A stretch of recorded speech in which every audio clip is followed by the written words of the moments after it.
오늘 하나님께서 사도 바울을 통하여 고린도 교회 또한 우리에게 이러한 당부를 주시는 것을 보게 됩니다. 모든 것을 품위 있게 하고 질서 있게 하라라는 말씀입니다. 14장은 어떠한 말씀이 그 안에 담겨져 있느냐 하면 방언이나 예언에 대한 은사의 얘기를 주로 하십니다. 그러면서 이 은사에 대한 얘기를 하면서 교회의 예배 공동체 안에서 이 은사들이 어떻게 사용되어져야 하는지를 말씀하고 계신다라는 얘기죠. 왜 그러냐면 그때 아마 고린도 교회에 이 성령의 은사가 굉장히 많이 자주 나타났던 것 같습니다. 근데 그때에는 솔직히 예배를 드릴 때 어떤 예배 순서가 딱 정해져 있지 않았던 시대입니다. 지금처럼 뭐 이런 여러 제의가 예법에 맞춰서 예배법에 이렇게 딱 어떠한 순서가 정해져 있지 않은, 그냥 찬송하는 시가 있고 말씀을 가르치는 시간이 있고 성찬을 드리고 그 다음엔 굉장히 자유롭게 그때그때 예배자들 가운데 성령의 감동을 받으면 방언 기도도 했다가 예언도 했다가 아마 그런 예배의 형식을 갖고 있었던 것 같습니다. 그러다 보니까 어떠한 일들이 벌어지느냐 하면 서로 예언을 받았다라고 얘기하면서 예배 시간이 한도 끝도 없이 길어지는 거죠. 방언이 여기저기 튀어나오면서 흡사 무슨 고함치고 절규하는 그러한 장소처럼 느껴지게 되는 거죠. 그걸 오늘 사도 바울을 통해 하나님께서는 해결해 주고 계신다는 얘기죠. 처음엔 어떻게 얘기하시느냐 하면 26절에 이렇게 말씀이 적혀져 있습니다. 그런즉 형제들아 어찌할까? 너희가 모일 때에 각각 찬송시도 있으며 가르치는 말씀도 있으며 계시도 있으며 방언도 있으며 통역함도 있나니 모든 것을 덕을 세우기 위하여 하라 라는 말씀을 주십니다. 각자가 방언도 받고 예언도 받고 가르치면서도 있지만 내가 오늘 예언을 받았으니까 꼭 예언을 해야 돼, 내가 방언을 받았으니까 방언 기도를 해야 돼, 이렇게 생각하지 말라라는 거예요.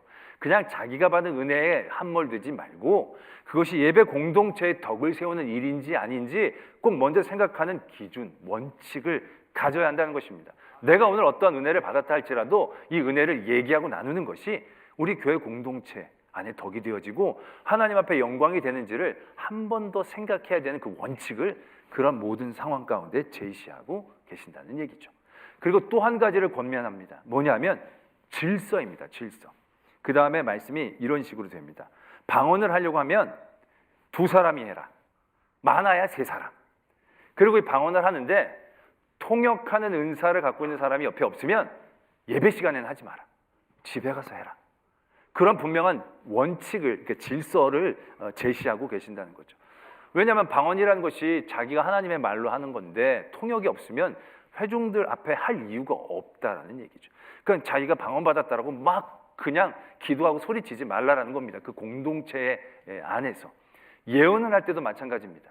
어떤 사람이 예언하기 시작하면 예언을 막 하면 중간에서 또 어떤 사람이 나도 예언을 받았다고 툭 튀어나올 수가 있다는 얘기죠. 그런 경우들이 비일비재했다는 얘기죠. 그러면 내가 먼저 시작했는데 너 기다리라고 그러지 말라라는 얘기예요.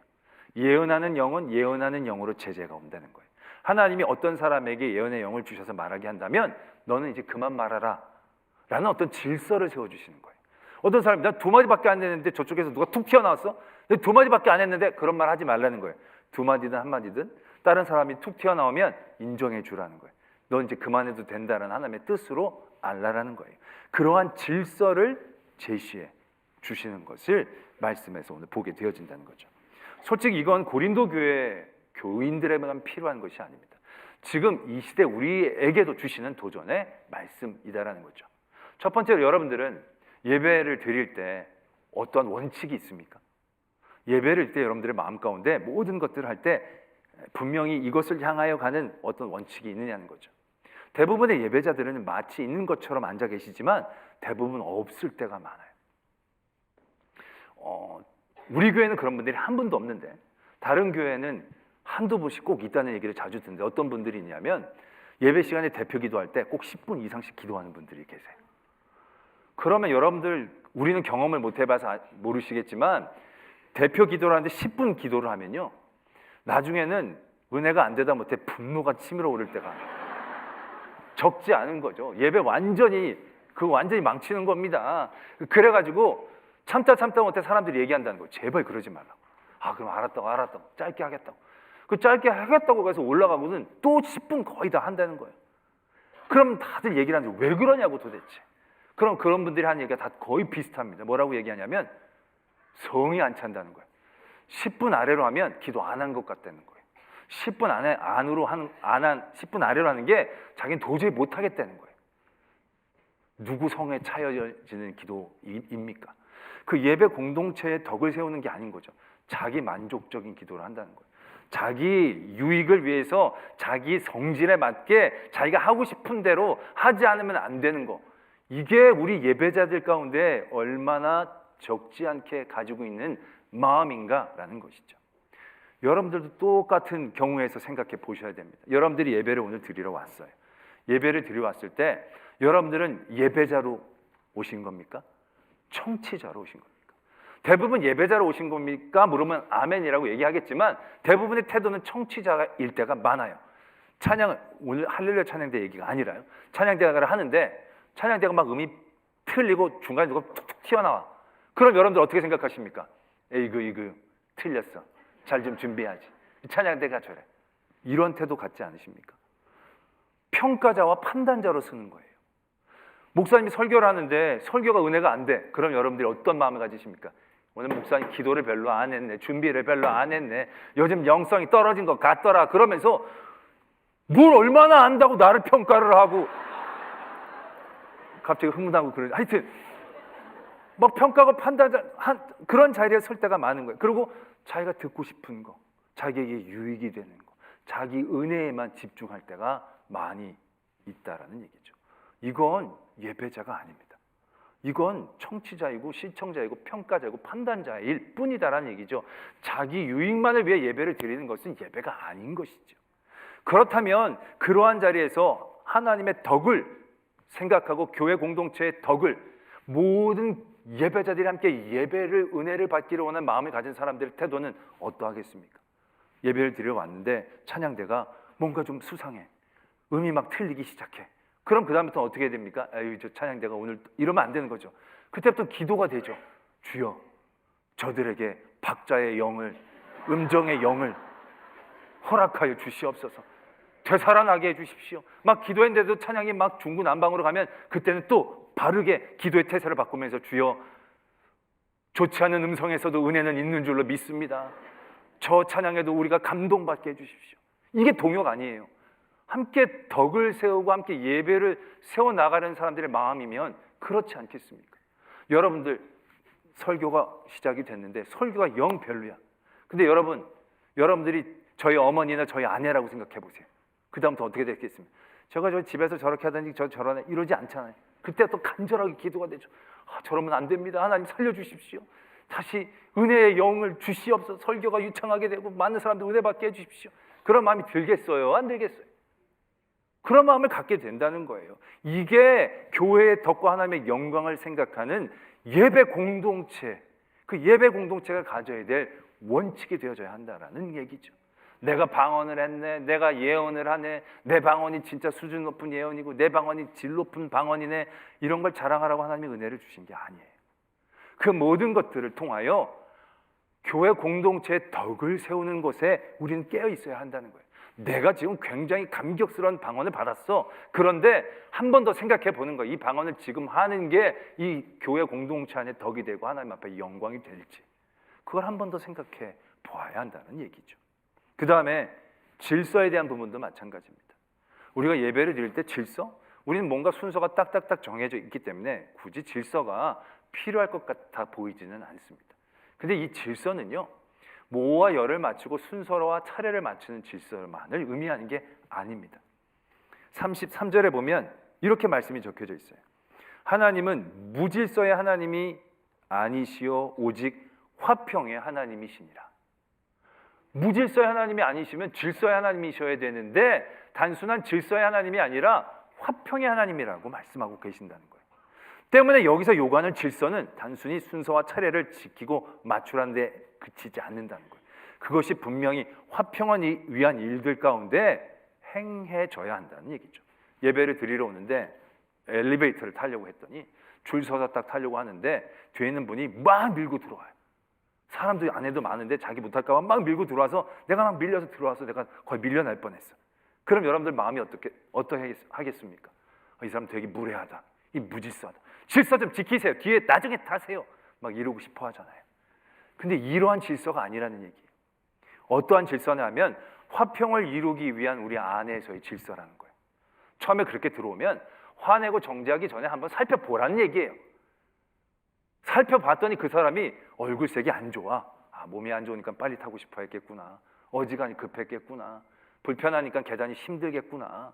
그런 이해할 수 있는, 보다도 그를 품을 수 있는 순서, 그 품을 수 있는 여지를 만들어낼 수 있는 질서, 그러한 질서를 원하고 계신다라는 얘기죠. 방언이 터지고 예언이 터지면서 순서를 맞춰라는 것은 1, 2, 3번 순서를 잘 지켜라는 얘기가 아니에요. 먼저 한 사람이 그만둬야 될 때를 알고, 나중에 들어온 사람을 미워하지 않고 정죄하지 않게, 먼저 들어온 사람들이 그런 모든 일들을 서로 양해하게. 그래서 그런 모든 일들이 단순히 순서를 정하는 게 아니라 협력하여 선을 이루고 화평하는 일들을 이루는 일들 가운데서 하나님은 질서를 요구하고 계신다는 것을 깨달으셔야 한다는 얘기죠. 그런데 그 다음에 말씀이 좀 우리가 부담스럽게 여기는 말씀이 이어지죠. 어떤 말씀이 이어지느냐면, 그렇게 원칙과 질서를 가지고 예배에 임해라 라고 말씀을 하시고 난 다음에 갑자기 여자는 교회에서 잠잠하라 라는 말씀을 오늘 발견하게 된다는 거죠. 이 고린도서가 11장에서도 그런 부분이 나오고 이 14장에서도 나오고, 이 여성 신학자들이 굉장히 불편하고 싫어하는 대목이 됩니다. 모든 여성 우리 성도들께서도 되게 기분 나빠하는 부분이 될 수도 있습니다. 들어보면 기분 나빠요. 여자는 교회에서 잠잠하라. 그들에게는 말하는 것이 허락함이 없나니 율법에 이른 것 같이 오직 복종할 것이다. 만일 무엇을 배우려거든 집에 가서 자기 남편에게 물을지니 여자가 교회에서 말하는 것은 부끄러운 것이라. 기분 안 좋죠. 왜 이렇게 적으셨을까? 바울 역시 믿음의 사람이지만 그 시대의 남성 권위적인 한계를 벗어나지 못한 것인가? 이렇게 생각해 볼 수도 있습니다. 그러나 바울은 절대로 그런 사람이 아닙니다. 갈라디아에서 바울은 이렇게 선포합니다. 헬라인이나 유대인이나 종이나 자유인이나 남자나 여자나 예수 그리스도 안에서 하나이다. 한 형제자매다. 모든 계층의 담을 부수고 화평하신 예수 그리스도의 복음을 얻은 사람의 생각은 분명히 그러한 겁니다. 사도 바울이 남편, 아내를 얘기할 때도 우리는 그게 좀 억울해하는 분이 있어요. 남편에게는 순종하라 그러고 남편은 사랑하라 그러고 너무 아내에게 불합리한 것이 아닌가라고 생각할 수도 있지만, 여러분 절대 그런 얘기가 아니에요. 그 당시에는요, 남편에게는 어떠한 의무도 지우지 않았어요. 어떠한 요구도 하지 않아요. 늘 여성에게만 의무가 지어졌던 그 시대에 여성에게뿐만이 아니라 남성에게도 분명한 의무를 제시한 거예요. 이건 상하가 아니라 서로 다름으로 한협력하여 하나님의 가정을 이루려고 하는 그러한 뜻에서 나오는 얘기예요. 그렇기 때문에 사도 바울, 예수 그리스도의 복음의 진수를 맛본 사도 바울에게는 계층을 나누고 급을 나누는 그런 마음이 원래 있었던 게 아니에요. 시대적 한견에 매인 게 아니에요. 그는 얼마나 여성 교우들과 동역하고 하나님의 일들을 열심히 했는지 모릅니다. 그런데 왜 이렇게 여기에서는 얘기했을까? 우린 이걸 이해를 하려면 사도 바울이 여러 가지 문제를 대하고 여러 가지 상황마다 말씀을 전하려고 했을 때 그 마음 가운데 가졌던 중심을 알아야 돼요. 그 중심을 가지고 여러 다양한 상황들을 해결하고 설명하고 말씀을 전했던 이 바울의 중심을 알아야 한다는 것이죠.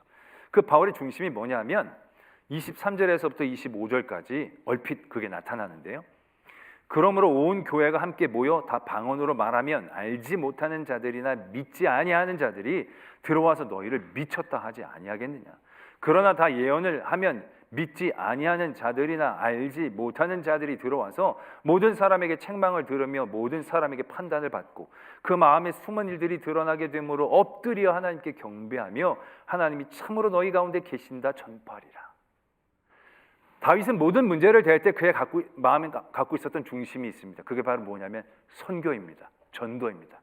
믿지 아니하는 자들, 믿음이 연약한 자들, 하나님을 알지 못하는 자들이 하나님을 알도록, 하나님을 믿도록, 믿음이 더욱더 건강하게 세워지도록, 그것이 끊임없이 한 번도 놓치지 않는 이 바울의 마음의 중심이라는 거죠. 그런 중심으로 우리는 이 말씀을 바라보아야 한다는 것이죠. 여자 성도가 교회에서 얘기하는 것에 대해서 11장에서도 보면 머리에 꼭 두건을 가려라 라는 말씀을 하고 있습니다. 그러면서 여자의 머리는 남자고 남자의 머리는 그리스도인, 여자는 꼭 머리를 가려라 라고 얘기를 하는 거죠. 이렇게 얘기하는 것은요, 그 당시 모든 정숙한 여인들, 결혼한 여인들은 대부분 머리를 가리고 다녀야 했다라는 것입니다.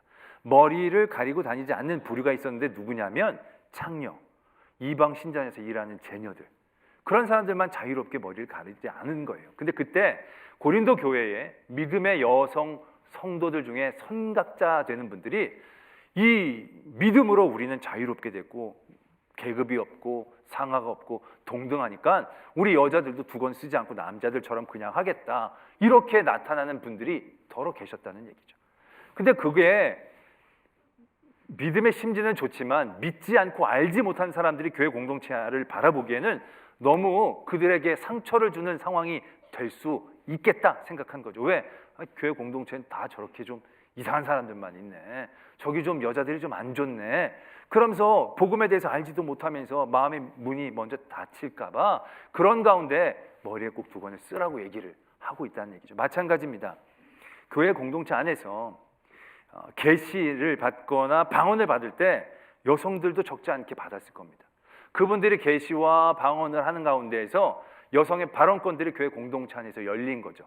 발언하는 문턱이 낮춰진 거죠. 그러다 보니까 어떤 현상이 일어났느냐면 계시와 방언을 하면서 교회 공동체 안에 예배를 돕는 일 이외에 쓸데없는 질문을 하기 시작하는 그런 여성들이 있었다는 거죠. 그래서 예배의 흐름을 방해하고 자기가 더 관심이 많고 여기에 생각이 많은 것처럼 뭐 과시하면서 묻고 그 흐름을 방해하는 분들이 분명히 있었던 것 같습니다. 그래서 그런 분들에게 다른 사람들이 바라보면서 이 교회 공동체 완전히 여기 진짜 여기는 완전히 뭐 완전히 쑥대밭이네, 여기 완전히 이게 이 위도 아래도 없고 시험에 들 수도 있기 때문에 그런 여자들에게 잠잠하라고 이야기하고 계시는 것이다 라는 얘기죠. 그렇다면 이렇게 생각하실 수도 있을 겁니다. 그러면 그렇게 얘기하면 되지 않느냐고, 교회에서 잠잠해 달라고. 왜? 여성들 많이 얘기하면 믿지 않는 사람들이 보고 오해하고 그럴 수도 있으니까, 우상 제물을 사람들이 보고 오해할 수 있으니까 먹지 않는 것처럼 그냥 좀 조용해 주시면 안 되겠습니까? 뭐 이렇게 얘기하면 좋은데 그게 아니잖아요. 뭐 율법에 막 이런 식으로 얘기를 하잖아요. 왜 이렇게 얘기를 하시는가? 나중에 만약에 그렇게 얘기를 했다라고 한다면 반론이 생길 수 있다는 거죠. 어떤 반론이냐면, 아니 두건을 쓰고 있는 것보다 두건을 벗는 게 선교에 더 유리하지 않겠느냐고. 많은 억압된 여성들이 두건을 쓰고 자유롭게 하고 있는 이 교회 공동체를 보면 더 오지 않겠느냐고, 선교에도 도움이 되지 않겠느냐고. 아마 이렇게 얘기하는 경우들 생길 수 있다는 얘기죠. 그럼 그 얘기 때문에 또 불협화음이 생기게 되어지고 에너지가 낭비되어질 수 있다는 얘기죠. 그래서 그러한 논쟁과 문제점들을 미리 질서를 매겨 놓는 거죠. 말씀에 여자 위에 남자, 남자 위에 그리스도, 이건 상하를 얘기하는 게 절대로 아니에요. 그 모든 존재의 자리에서 다양하게 하나님의 일들을 하는 것을 의미하는 거죠. 이것으로 남자가 위에 있고 여자가 밑에 있다는 의미라는 것이 아니라 그런 성서적인 해석을 통해서 그런 쓸데없는 논쟁을 뒤로 하고 그러한 일들이 합력하여 덕을 세워서 복음을 전하고 믿음이 연약한 이들을 세우는 일들 가운데 쓰임받기를 원하는 그런 마음 가운데서 이것을 말씀으로 해석해냈다는 거죠. 또한 이런 질서를 만들어 놓으면 어떤 상황들이 생기냐면, 아마 몇몇 사람들이 그렇게 했을 때 그 여자들 그렇게 하지 말라고 얘기하라고 그랬으면 그분들이 상처를 입을 수도 있을 것입니다.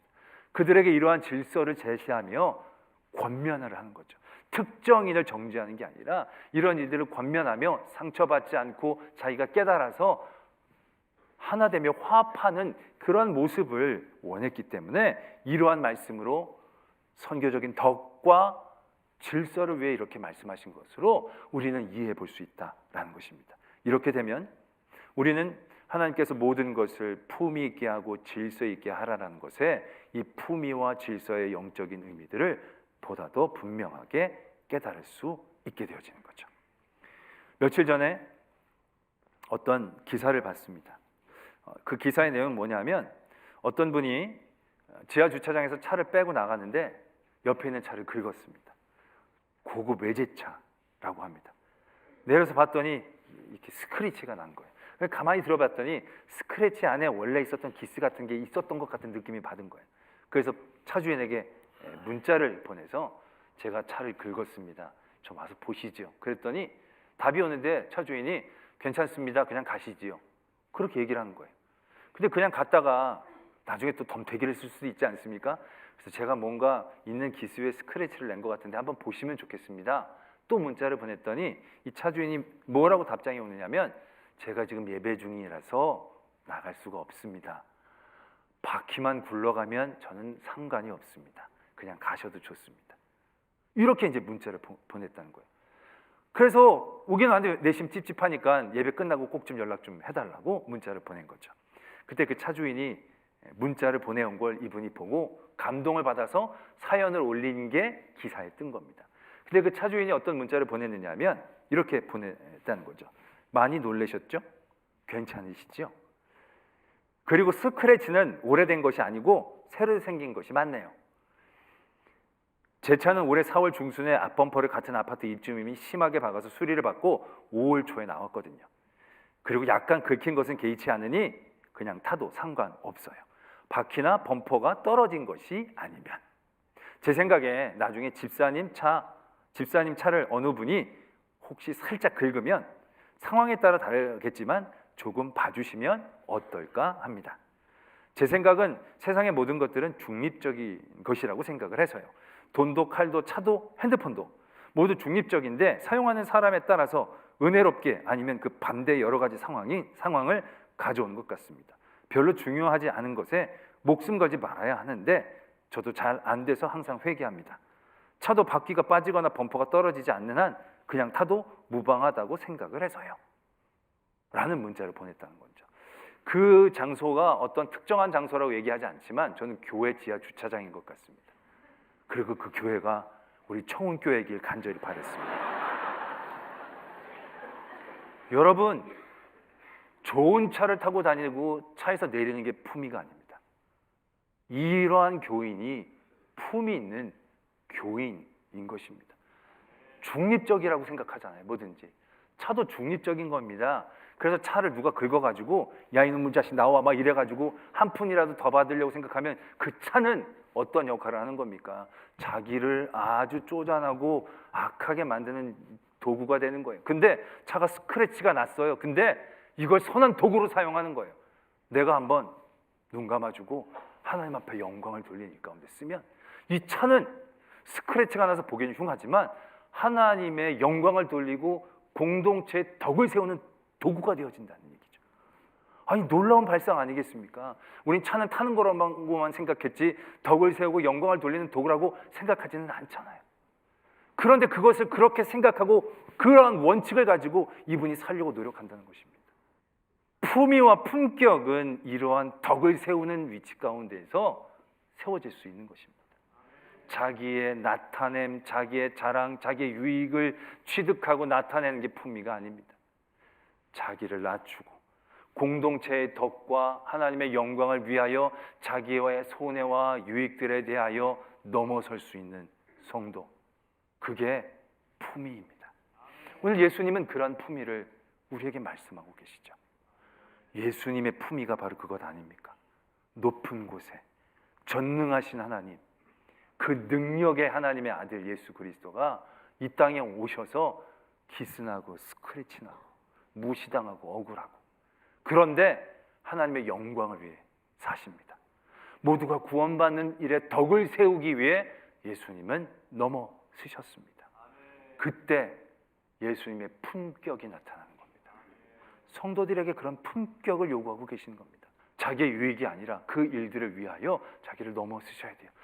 오며 택시비가 한 25,000원 나오면 3만 원 딱 드리고 가지세요.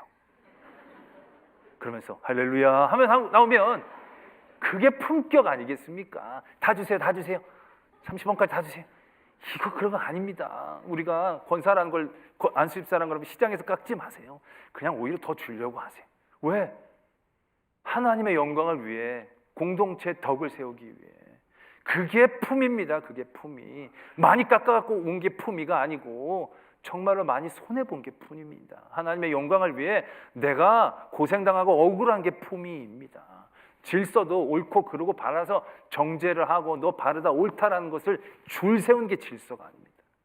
상처받은 사람을 세우기 위한 질서, 내가 앞서지 않기 위한 질서, 그런 모든 일들 가운데 모두가 화목함으로 나갈 수 있게 하는 그 질서, 그게 하나님이 원하는 질서이다라는 것입니다. 무질서에 불쾌하고 분노하신 분들은 화평으로 나가셔야 합니다. 품격이 없는 그 자리에서 품격을 만들어내는 우리의 손해와 희생, 하나님의 영광을 위한 우리의 드림이 결국 우리의 품격과 아름다운 질서의 은혜, 그곳으로 인도해 주실 줄 믿습니다.